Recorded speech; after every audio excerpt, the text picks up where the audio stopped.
goodies, and more. It's My Michelle Live Weekend Review. Here's Michelle. Hey, more than just weekend review. Thank you so much, Big Voice Guy.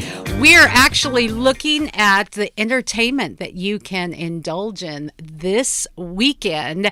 I have a surprise for you because we have a guest today that doesn't come on that often, but when he does, boy, it is awesome. We have a shared love for superheroes and superhero movies, and this is a man who, we've turned you into a verb, Adam Holtz and I have turned you into a verb. We have. I'm not going to lie. We'll get really spiritual about something, and then we'll say, "Hey, you just Paul Acey'd it." You know, when you can spiritualize or make a life lesson out of burnt toast, you know you've arrived. So yes, he's the man who is a verb. It is time to get you plugged in with Plugged In Paul. Yeah, curiously, I'm Paul Acey. Here we are.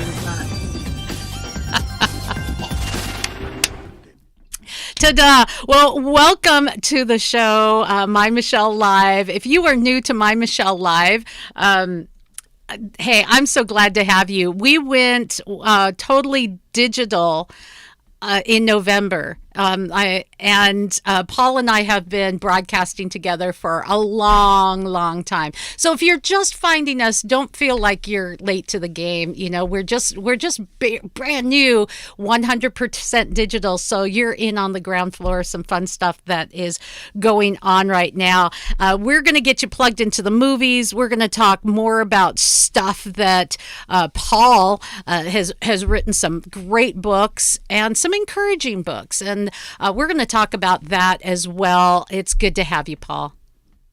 Thank you so much for having me here. It's always a thrill to talk with you. I love talking with you any chance I get. We have a good time. We really do have a good time. So what we usually do, we talk a bit about movies, TV, some entertainment. We give our picks of the week, what you should see and what you probably might want to stay away from. So just to get you prepared and to remind you, because it's been a while. So I wanted to talk about some of the films this week that are out. And of course, you can go to pluggedin.com. Now, pluggedin.com does more than just give you what the movie's about or their opinion, because opinions are a dime a dozen. Everybody's got one, and to ad nauseum, everyone gives one. So what you guys do is more than that. Let's talk about what Plugged In does. Yeah, Plugged In does a little bit of everything. We are a Christian entertainment review site. So we look at movies, television, music, video games, books, even technology. And we talk about them as objectively as we can. As you say, we're always very opinionated, and I'll be happy to share my opinion with anybody who asks. But for the most part, the site is set up so that parents can go, anybody can go and look at a review and see some of the problem areas that you might run into, some worldview issues or some extreme violence or sexual issues, that type of thing. And we sort of lay it out all on the line so the parents can look at a review and say, yeah, this is appropriate for my family, or nah, I think maybe we'll skip this. Well, yeah. We just sort of give you information so that you can decide. It's great because, look, time is precious. People are spending more time scrolling through Netflix and Prime and some of the other things, scrolling endlessly. What can I watch? So what I recommend is going to Plugged In, even if you don't have kids at home, because you can scroll through, you can see what anything is about, and then you're not wasting your time. You just aren't, because, man, you guys have saved me. I think my favorite example is there was a movie out a couple of years ago called The Snowman or something like that. I was like, ooh, that looks kind of cool. And the trailers, whoever put those things together, those bad boys, they did a great job because I was hooked in. Bring her in, right? And then I saw the Plugged In review and I went, oh, That is so not for me. You saved me money. I owe you a dinner, probably. I think half of America does as well. So, having said that, let's talk about some of the new films that are out, what might be worth a see, and what, might come with a caveat. Yeah, you bet. One of the movies that I'd probably like to highlight, especially this week, is a movie called A Week Away. This is a Netflix movie, and it pairs three words that I never thought I would actually combine in a sentence together. That's Christian musical on Netflix. It is Wait, a what? Netflix. Exactly, right? Wait. A Christian musical. I was just tuning out. Now you got my attention again. It is a pretty delightful movie. So there you go. You have a fourth word there. A good Christian musical on Netflix. Hey, Paul, we've gotten to the point where for a lot of years, just having good and Christian movie in the same sentence, because dang, you watched it because you thought maybe I'll get more. I mean, if you're not a grace by faith kind of a person, and you're a workser, you're going, I'm totally earning brownie points by watching this film. That's absolutely right. Absolutely right. So this movie, it's pretty interesting. It's the first movie I think that has been that Netflix has actually sort of sponsored, has actually rolled out to the public specifically for a Christian audience. Okay. And it's about this guy named Will, who he's a teen. He's been out of in the foster home system for a long time. He's bounced around to 22 different homes. He has gotten in trouble with the law. He is actually probably going to be on his way to juvie after this camp experience is done because he stole a police car. But he's given one more chance by his current foster mother and says, why don't you go to this Christian camp? And it's actually Camp A Week Away. And so a week away. A week away. And so a week away. A week away. A week away. A week away. A week. That's right? exactly what I was thinking. Do do do do do do do do do. The lion sleeps tonight. Gotcha. All right. I think we're already having way too much fun. I know. Canceled. It's a Christian camp. He's not really into the Christian scene. He's actually kind of mad at God when he goes. But he meets the camp director's daughter named Avery. And of course, they strike up this friendship. The friendship becomes a little bit more. They have to deal with, the golden boy of the camp, and Will has to sort of figure out his way around that. And they sing and they dance and they talk about God. And they learn some really valuable lessons as the movie goes on. I got to tell you, our reviewer who reviewed the movie for us, Emily Clark, she loved it. Loved it. Now, she's kind of a musical fan, and she was familiar with a lot of the songs here, because what we're dealing with is a lot of the songs that are used in the musical environment come from Michael W. Smith, Keith Stevens, wow. Stephen Curtis, Audio Adrenaline, all these songs from back in the day that you and I are probably very, very familiar with. They use these as sort of the musical numbers. And she found herself not able to take as good a notes at times because she was busy singing and dancing along. So, okay. So that sounds like my life. That's me. Life in my household is a B-rated musical, man. Break into song and dance at any moment. It's a little weird, I'm not going to lie, but it sounds like I can relate to this thing. Yeah, that's my breakfast right there. I get my cereal, pour my Cheerios, start singing and dancing. Isn't that the way everybody operates? I thought so, but true story. I have a son, and he went to a friend's house with just a play date. Right, this is a kid, young kid, play date. Comes home, hey baby, did you have a good time? They're kind of weird, Mom. Why? They don't sing and dance. I'm like, oh gosh, he thinks that's normal. Cool. All right. That's awesome. That's great. True story. Okay, I know we're going off on tangents here, but this film again, the name of the film, Weekend A Away, week away. a A week week away. away, and it's going That's to right. be out on Netflix this weekend. So it should be. It's one of those movies that I worry a little bit could get lost because Netflix offers so much stuff. But for Christian families, this is kind of a treat. You obviously have a little bit of romance, you have a little bit of friction between some of the actors, but for the most part, this is a very, very family friendly show. And Sweet. it's probably worth a look.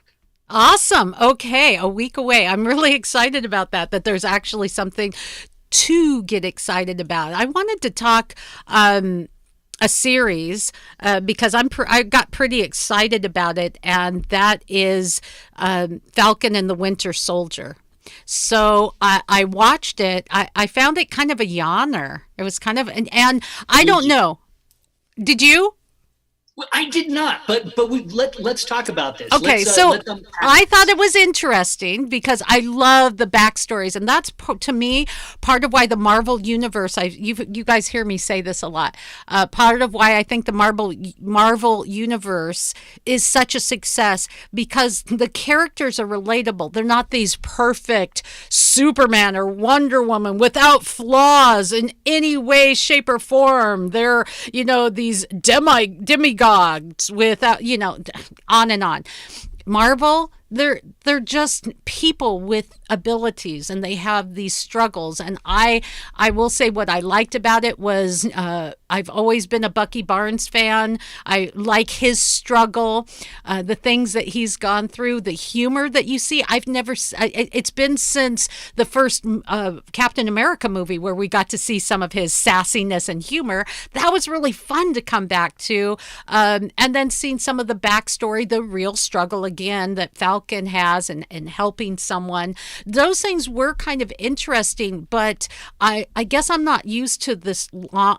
I'm used to watching a Marvel movie and it coming to some kind of conclusion, not leaving a door open going, okay, what's going on here? So that's where I was like, Yeah. No, I get that. I get that. And did you watch WandaVision by any chance? I did watch WandaVision, and episode 1 was kind of like, what's going on here? If I wanted to watch, a black and white 1950s style show, I just watch reruns of Bewitched or or something.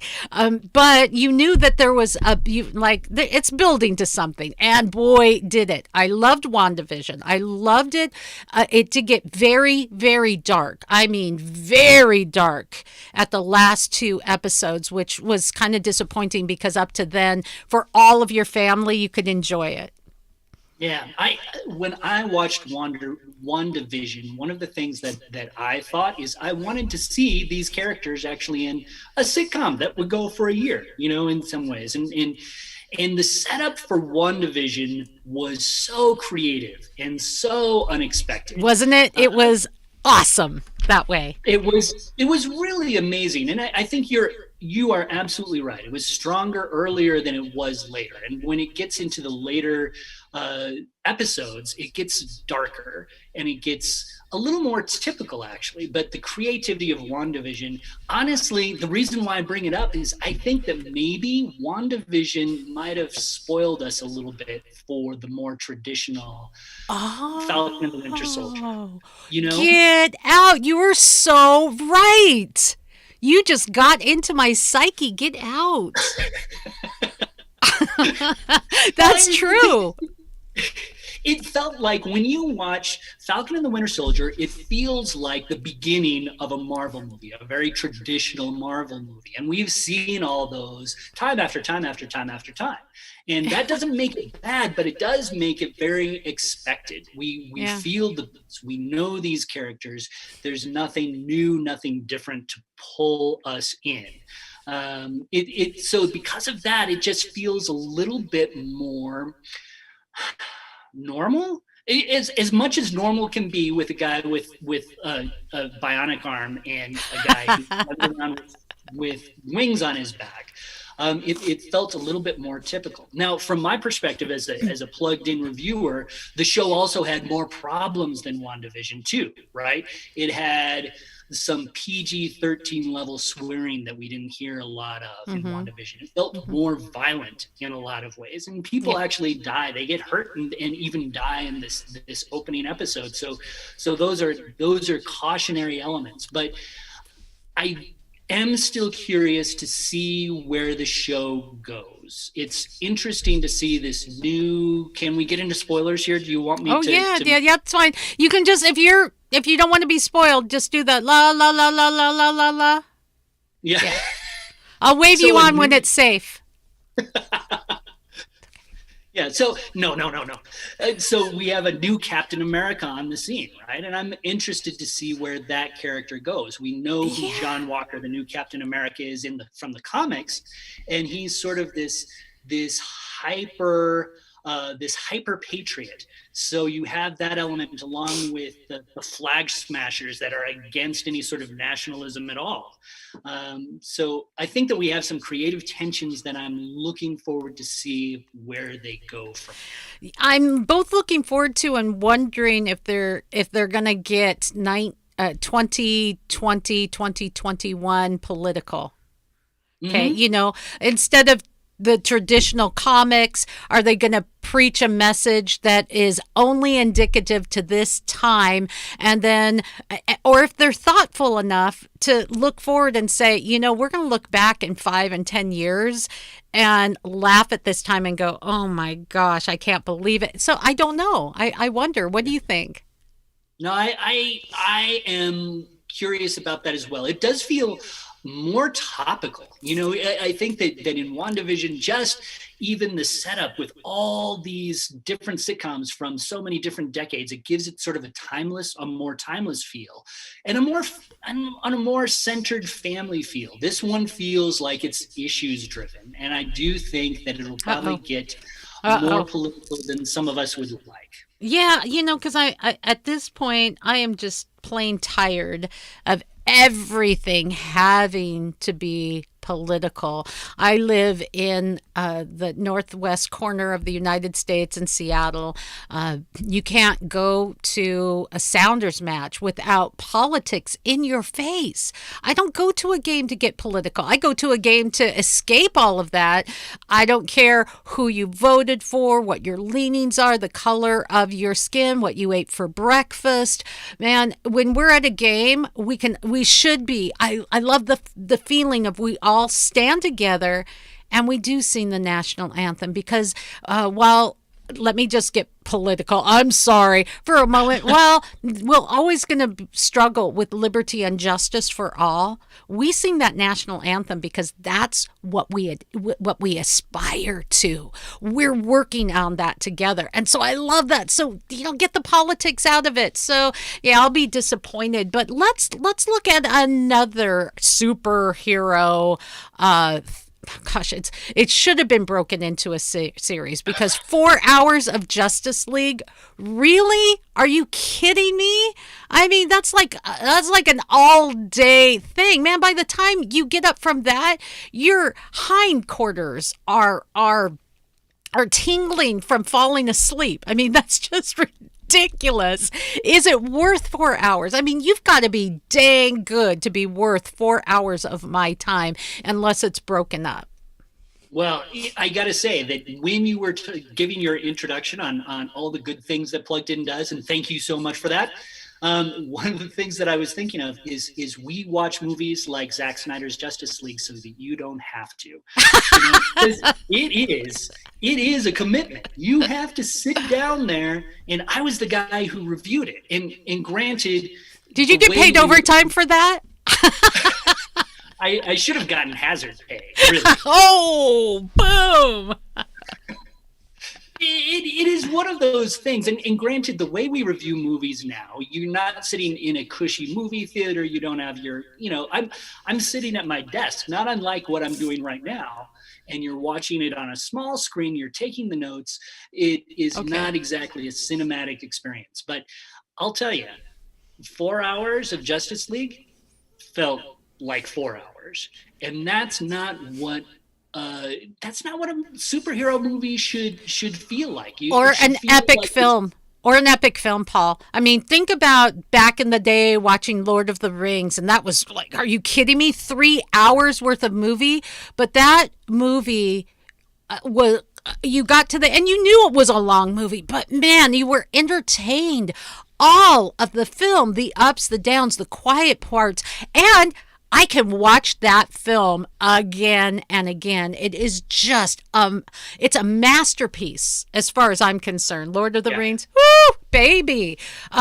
So you do 4 hours. It better be a masterpiece. It better be a Gone with the Wind. Oops, I'm sorry, canceled. Or Lord of the Rings, something like that. So what are Yeah. some of the problems? Well, it's interesting. I had a chance to watch both Justice Leagues. I reviewed both of them. I will just sort of walk through. Let me give actually a couple of positives, because 4 hours gives you a lot more time for character development. Okay. And there is some greater character development in the newer one. You find Okay. a lot more out about Cyborg. It really becomes his movie in a sense. You find out a little bit more about the Flash, who is always one of the funnest characters in this movie. But it is long, and it is long for really no great reason. The other thing that is really difficult about it is They couldn't that afford people to cut? Is that, Well, you think that? you know, I'm just saying. it's like so they gave Zack Snyder another $70 million on top of the $300 million that the original made.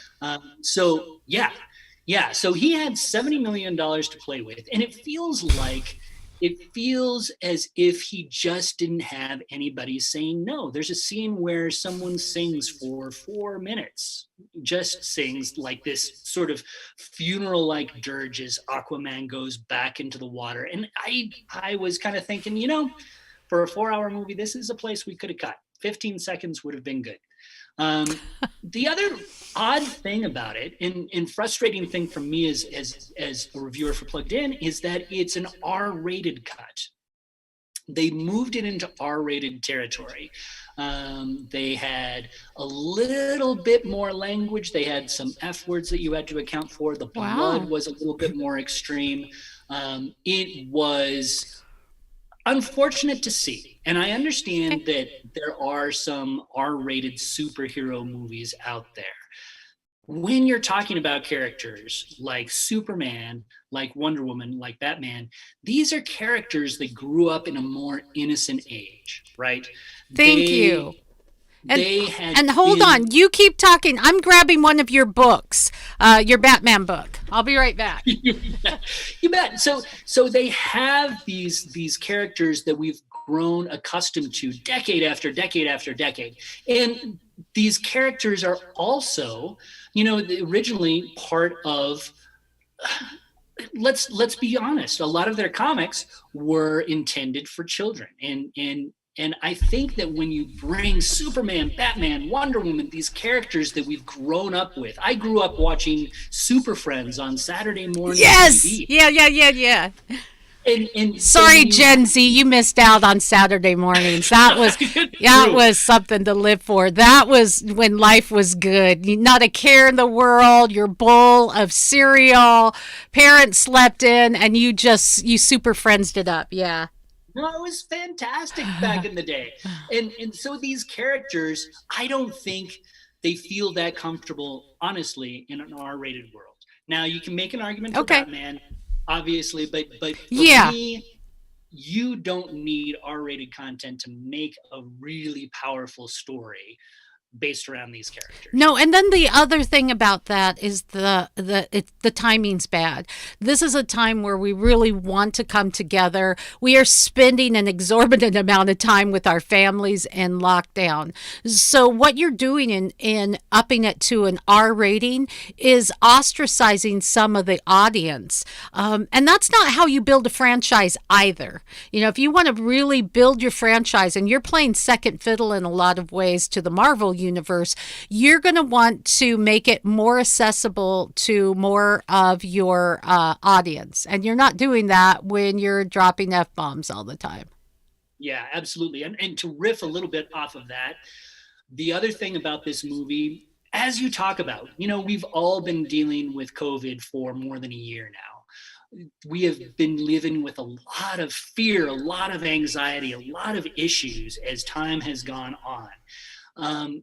We turn to superheroes, and more specifically superhero movies, to have fun, to be entertained, maybe even be inspired.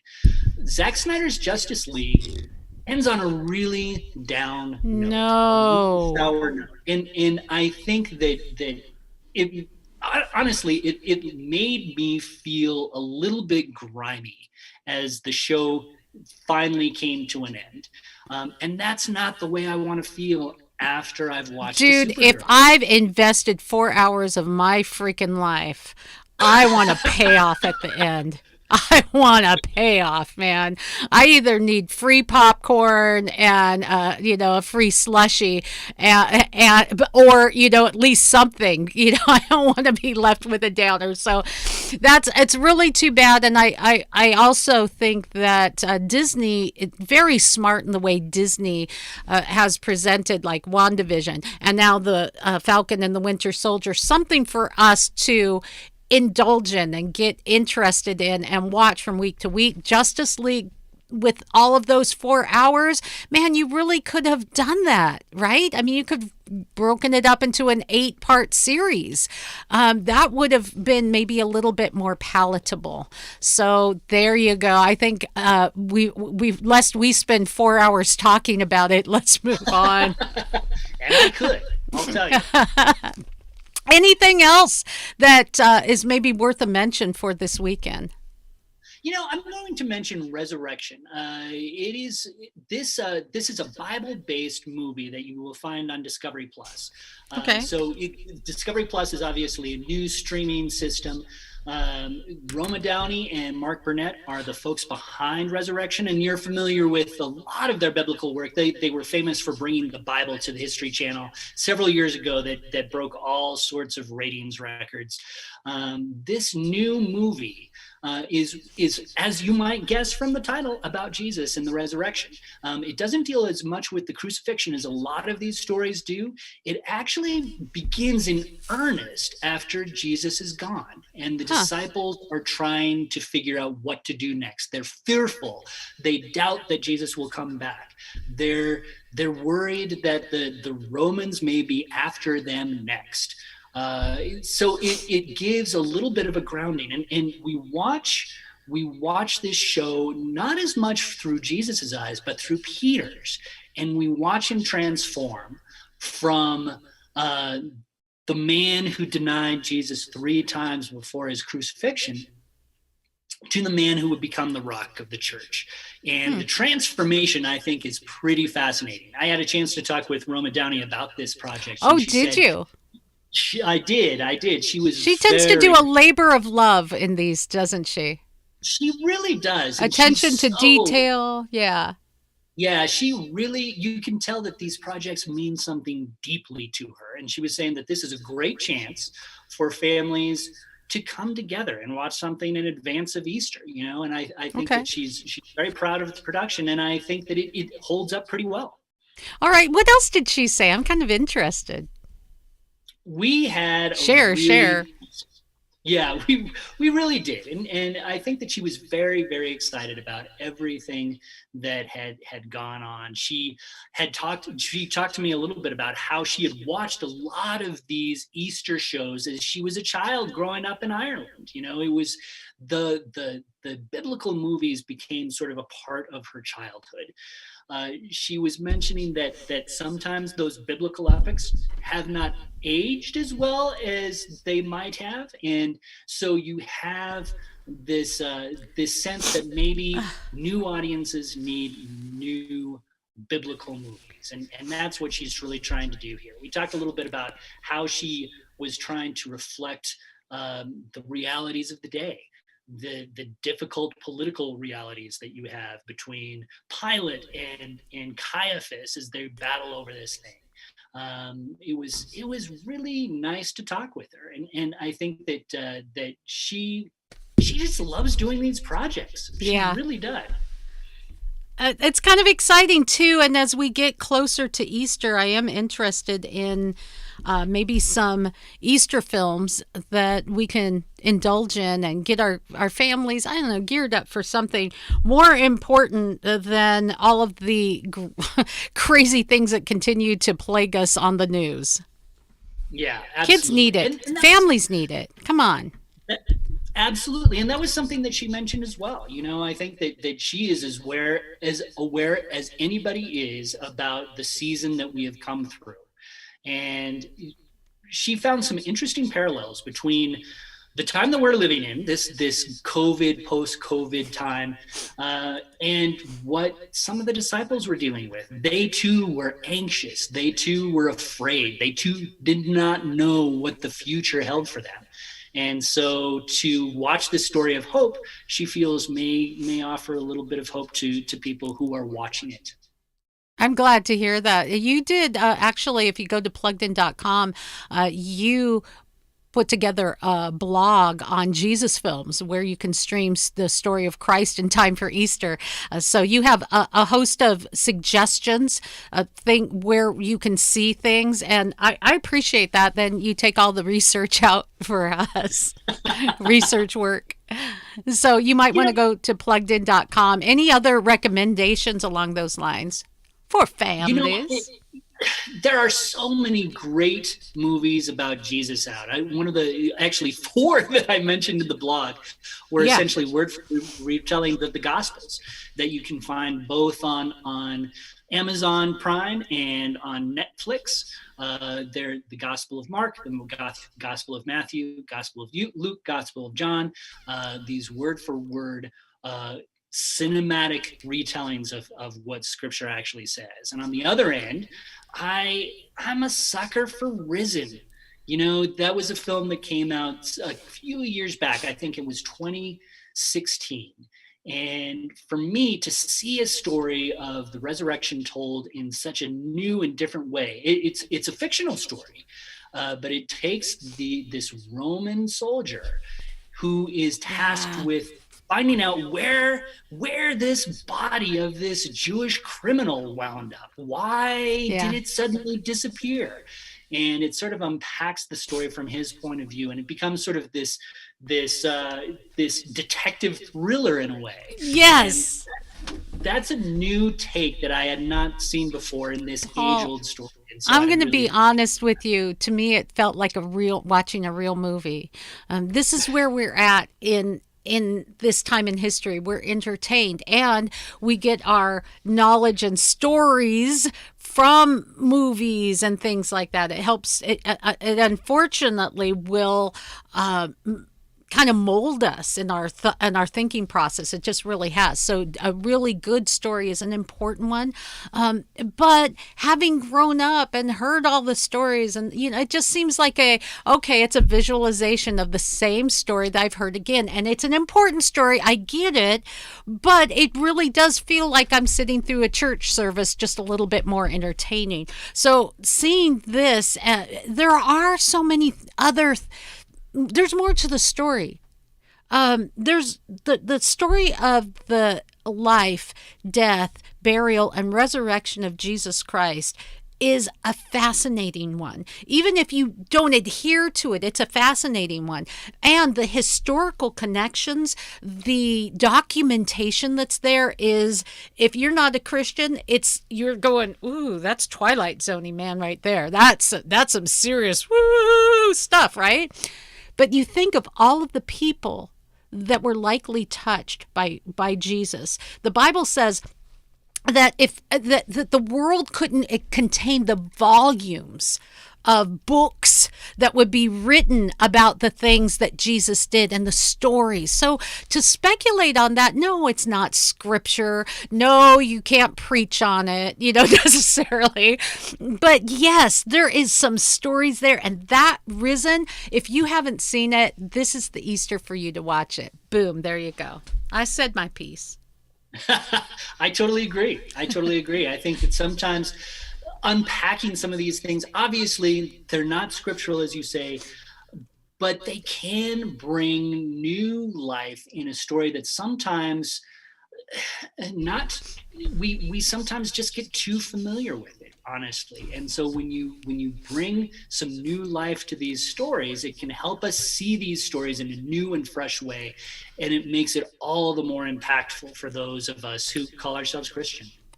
Now, I don't have your book down here, so I must have been reading it up in my room. But you've written quite a few books, and I wanted to get to that. You have a way of encouraging us. That's why we've made you a verb. You can Paul AC something. And what that means, if you AC it, that means that you have been able to take something just out of the blue and be able to make a life lesson, even a spiritual lesson out of it that you can teach your family, your kids, the next generation, and yourself, right? So it's pretty cool that you AC stuff. And you see that in your book about Batman. You see that in a lot of your writings that you can do that. That's a really important thing, by the way. We're in a weird world, I know, and there's a lot of things out there that are maybe not as kosher for your family as you would really like. But if you can turn the tables on that, your kids are going to be exposed to it. It's going to happen. I'm sorry, unless you're living in a bomb shelter, your kids are going to be exposed to stuff. But what can you do with that? That's where you can AC it. And and Paul, I think that's really important. I wanted to talk about your latest book as well, and that's on a more serious note. And I think you write a book on depression. We did a show where you came on and talked about that. That's a struggle for people, sometimes for many years. Some people are experiencing it for the first time since lockdown because it has a profound effect on our psyche. So being able to look, I think maybe, can I say that I'm speculating? But Paul, maybe we can say that when there are dark or hard or even negative aspects of our life or personality, those can also be the things that God uses to be a blessing to others and even to ourselves. And I think you having to deal with the darkness of depression may have been one of those things that helps you. This is my speculation, that helps you to look beyond what's happening here to something deeper. And man, you see that. I mean, I get a little teary about it because I joke about AC-ing things, but dude, that really means a lot to me. And I really want to thank you for being able to use some of the darkness that you've had to experience in life to find light in the world. That's very kind of you. That's really kind. And I do believe, honestly, that God uses our weaknesses more than he uses our strength. That's really too bad. That's I'm not gonna lie. True. It's absolutely true. I think it's just one of those curious paradoxes within the world of Christianity that when we have a weakness and when we're able to show that weekness, vulnerability, it gives us a point of contact with other people. And I think it's so important. I got to be honest with you. There have been days where I have actually had to read through a couple of passages of my book to give myself encouragement, even though I wrote it, because sometimes it can be hard. It can be hard. And that's not to say that the book is great, but it is to say that sometimes we forget what we know, and we have to remember it, and the people around us can give us the opportunity to remember the truth and life and hope that we have with Jesus. And that book is Beauty in the Browns, so that you can pick it up. It's really a laugh out. How do you write a book on depression that is a laugh out loud book? But it really is a laugh out loud book. And here's what I really want to say. I know, we're talking entertainment, but it's important that I have you here. Look, if you've struggled with depression, it's a good book. But if you love someone who struggles with depression, it's a good book. It helps you to kind of get that insight, because that's what you really need. You need to be able to understand people, because that's not how my mind works. You can have an understanding and maybe an inside look, and that could be a help to people. It could save lives. It can help someone that you love. And in Paul's case, it's helped you to AC things, to be able to look at something and see something deeper. So I appreciate that, and that's something that we can learn from your writings and from your books, how we can take the popular culture that our kids are exposed to, that maybe we're going, I'm not comfortable with this, and turn that darn thing around and use it. There's a scripture that says, what was intended for evil, what was meant for evil, God has intended for good. So you can use that and turn that around. Yes. And then you have victory. So I wanted to talk about maybe some things that we can recommend this weekend. One thing that I watched the entire first series of this week was The Secret of Sulphur Springs. It's a series that's on the Disney Channel. And this series is about a girl who 30 years ago goes missing from a camp. And a family that turns out has the father was at that camp 30 years ago, repurchases a hotel that's right by that camp, right, where all of this stuff happens. And there's some interesting things with their kids. Their kids get involved in this. There's some time travel aspects. And it's kind of fun and entertaining, if not drawn out, because it's like, just get to the point already. They're drawing it out over a series. But there are some, while I enjoyed it, there are some elements of things that if you don't come to a conclusion, you think there's some problematic things, some seances, which, come on, let's not lie. That stuff is dangerous stuff. I don't care where you're at on the spiritual spectrum. You should know that's kind of dangerous stuff. It's not just sweet, innocent kids just having fun. So there's some problems there with that. And yet, Paul, sometimes in a series or in a film, when you see things like that, a redemptive factor or a conclusion or something that makes sense can go, oh, okay, or do you know what I'm saying? Can you bail me out here? Yeah. What am I trying to say? No, you're absolutely right. And I think that's one of the reasons, just to get back to where we actually started at. It's one of the reasons why Plugged In does what it does. We outline kind of what's in a movie, what's in a television show, and to give parents the information, both the good and the bad. And when you're talking about a show like Secret of Sulphur Springs, you're talking about some good and some bad. And you have that in almost every single entertainment thing that I can think of in some ways. And a lot of times you have these shows, Raya and the Last Dragon is another one on Disney good Plus. point, It good has point. some mythological elements, that has some issues, but you can use those potentially as a springboard to talk about some greater truths. There you go. So I wanted to take this last few minutes of our interview today. We've gone a little over, but I don't get you very often. So I've been selfish. I apologize. But I was thinking, if you could take a film like Raya and the Last Dragon, for example, or something else that's in your mind, and just AC it for us, I'd appreciate it.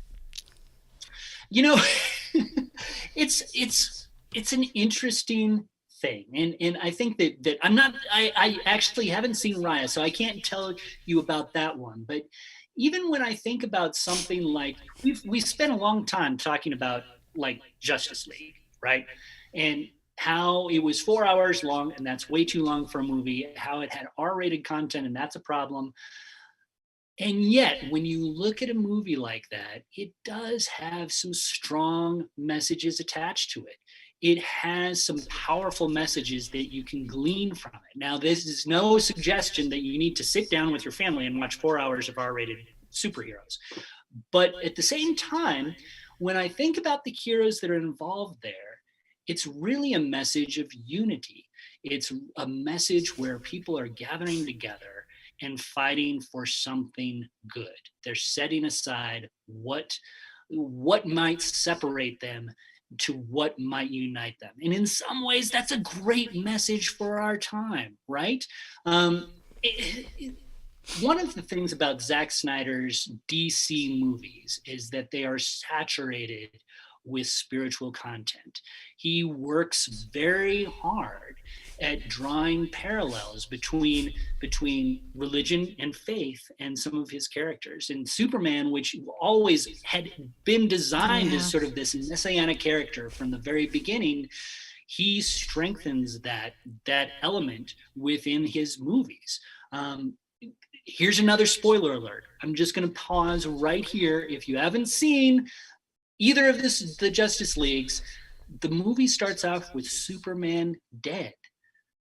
They actually bring him back to life through the magic of some of the stuff that goes on here.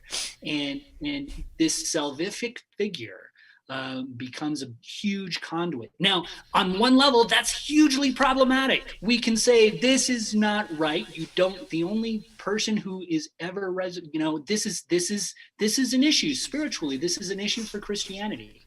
But when you use these characters as sort of metaphors in a way for what we can glean from them as Christians, the idea of someone coming to save us, there can be some beauty that we can find in those stories. It takes sometimes a little bit of work to suss it out. And sometimes you get accused of spiritualizing bird toast, but it can be a really powerful teaching tool, not only for you, but for the people around you. And it can make you think of your own faith, your own beliefs in new and powerful ways, I think.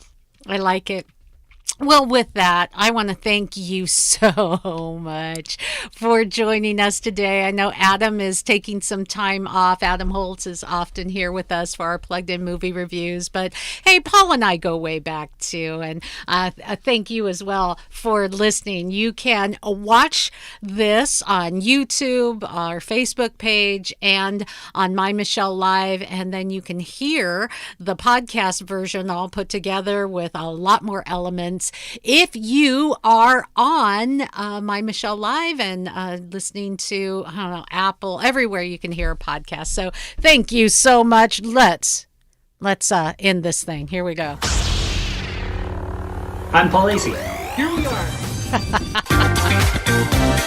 Thank you, Paul. Hey, thank you, Michelle. Always a pleasure. More entertainment at MyMichelleLive.com.